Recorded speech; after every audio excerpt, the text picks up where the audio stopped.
Good morning, everyone. Article 21 of Indian Constitution says that protection of life and personal liberty. No person shall be deprived of his life and personal liberty except according to procedure established by law. यानी हमारा जो भारत का संविधान का अनुच्छेद 21 है वो कहता है प्राण और दैहिक स्वतंत्रता के बारे में कि जब भी किसी व्यक्ति को उसके प्राण और दैहिक स्वतंत्रता से वंचित किया जाएगा तो वो विधि द्वारा स्थापित प्रक्रिया के अनुसार ही वंचित किया जाएगा। आज का जो मेरा टॉपिक है वो भी इसी से ही रिलेटेड है, क्योंकि मैं काफ़ी दिन से सोच रही थी कि मैंने आपसे कोई लैंडमार्क जजमेंट डिस्कस नहीं किया है, तो आज वो कर लेते हैं।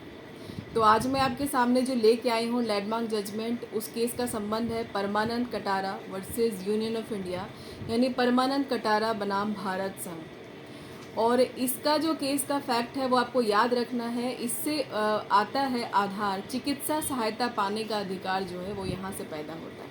ऐसा नहीं है कि इसके वजह से ही आपको चिकित्सा सहायता पाने का अधिकार है, वो आपके पास में पहले से ही है, क्योंकि जैसे ही हमारा जन्म होता है मौलिक अधिकार हमें तभी से मिल जाते हैं। लेकिन जब तक हम सुप्रीम कोर्ट की डांट किसी को नहीं पड़ती है तब तक किसी को समझ में भी नहीं आता है। तो आज का जो टॉपिक है वो यही है। इस केस में देखते हैं कि हुआ क्या था।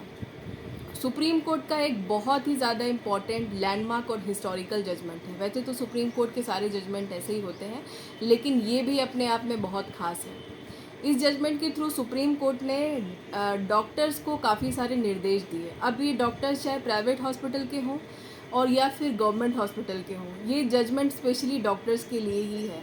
इसमें सुप्रीम कोर्ट ने उन्हें समझाया डॉक्टर्स को कि भाई आपके पास में जब भी कोई व्यक्ति घायल अवस्था में चिकित्सा सहायता पाने के लिए आता है तो आप उसे ये कहकर दरकिनार ना करें कि पहले लीगल प्रोसीजर पूरा होना चाहिए या फिर पहले police procedure according to CrPC पूरा होना चाहिए, उसके बाद ही हम इसे एडमिट कर सकते हैं। यहाँ पर सुप्रीम कोर्ट ने ये बात समझाई कि जब भी कोई व्यक्ति घायल अवस्था में किसी भी हॉस्पिटल में आता है तो आपको उसको फ़ौरन एडमिट कर लेना है, और एडमिट करने के साथ साथ जितनी जल्दी हो सके आपको उसका ट्रीटमेंट यानी कि इलाज कर देना है। क्योंकि पहले अक्सर ऐसा होता था कि जब भी कोई प्राइवेट हॉस्पिटल में कोई व्यक्ति घायल अवस्था में पहुंचता था तो प्राइवेट हॉस्पिटल के डॉक्टर अक्सर उसे सरकारी अस्पतालों में भेज दिया करते थे। तो यहाँ पर ये भी करने की मनाही की गई, क्योंकि जब भी कोई व्यक्ति कहीं पर भी जाए, चाहे प्राइवेट हॉस्पिटल में जाए चाहे गवर्नमेंट हॉस्पिटल में जाए, आपको इमीडिएटली उसे एडमिट करना है और फ़ौरन उसका ट्रीटमेंट शुरू कर देना है।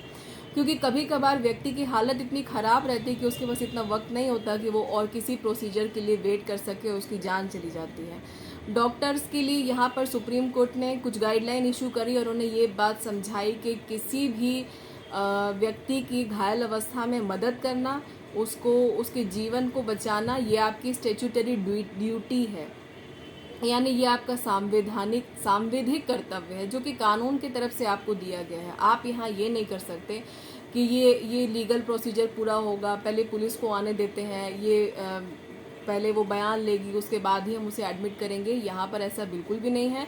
तो चिकित्सा सहायता पाने का अधिकार है आपको, और ये नहीं कि पहले आप लीगल प्रोसीजर पूरा करें। ऐसा ही एक छोटा सा मुद्दा आपको याद होगा, जब एक मूवी आई थी जिसका नाम है मुन्ना भाई MBBS, जब उसका पहला पार्ट रिलीज़ हुआ था उसमें संजय दत्त भी कुछ ऐसा ही कहते हुए दिखाई दिए हैं। वहाँ पे संजय दत्त अपने डीन से पूछते हैं कि जब कोई व्यक्ति बहुत बुरी हालत में रहे तो क्या उसको फॉर्म फिलअप करना ज़रूरी है। तो आपको याद आ गया होगा, यहाँ भी कुछ वैसी ही बात है कि आपको कोई भी प्रोसीजर पहले पूरा करने की ज़रूरत नहीं है। डॉक्टर्स आपको तुरंत एडमिट करेंगे और आपका ट्रीटमेंट करेंगे। इस जजमेंट से फ़ायदा क्या हुआ, ये कि बहुत सारे व्यक्तियों की सिर्फ इस वजह से जान चली जाती थी कि भाई पुलिस नहीं आई है, पुलिस की कार्यवाही नहीं हुई है, ये पुलिस केस है, यहाँ पर लीगल प्रोसीजर पूरा होना बाकी है, उनके ट्रीटमेंट स्टार्ट नहीं होता था और उनकी जान चली जाती थी।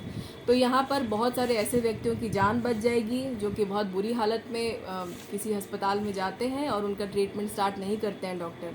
तो यहाँ पर हर तरीके के डॉक्टर्स को सुप्रीम कोर्ट के थ्रू निर्देश दिए गए कि आपको ह्यूमैनिटी को ध्यान में रखना है। मानवता के नाते मानव जीवन को बचाना आपका पहला कर्तव्य है और आपका सांविधिक कर्तव्य भी है। तो आज का ये केस बस इसी पर डिपेंड है कि ये डॉक्टर के लिए निर्देश यहाँ पे जारी किए थे सुप्रीम कोर्ट ने। बहुत ही अच्छा जजमेंट है और हमारे एग्ज़ाम में बहुत बार रिपीट हो चुका है और आप जब 21 आर्टिकल पे लिखेंगे अपना जो भी आप लिखना चाहते हैं नोट्स, तो फिर उसमें आप इस जजमेंट को ज़रूर कोट करें। बहुत बार एग्ज़ाम में पूछा गया है और इम्पॉर्टेंट भी है। और ये आज वाला जो जजमेंट है ये सिर्फ लीगल स्टूडेंट्स के लिए ही नहीं है या फिर एस्पायरेंट्स के लिए नहीं, ये एक जागरूकता का विषय है जो हर व्यक्ति के लिए इम्पॉर्टेंट है।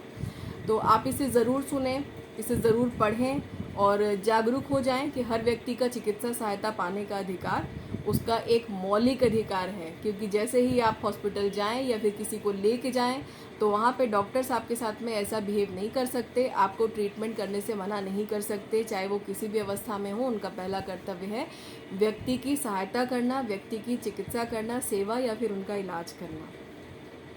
उम्मीद करती हूँ कि आपको ये जजमेंट समझ में आया होगा। छोटा सा जजमेंट था, छोटी सी बात थी, लेकिन बहुत ही इम्पॉर्टेंट बात थी।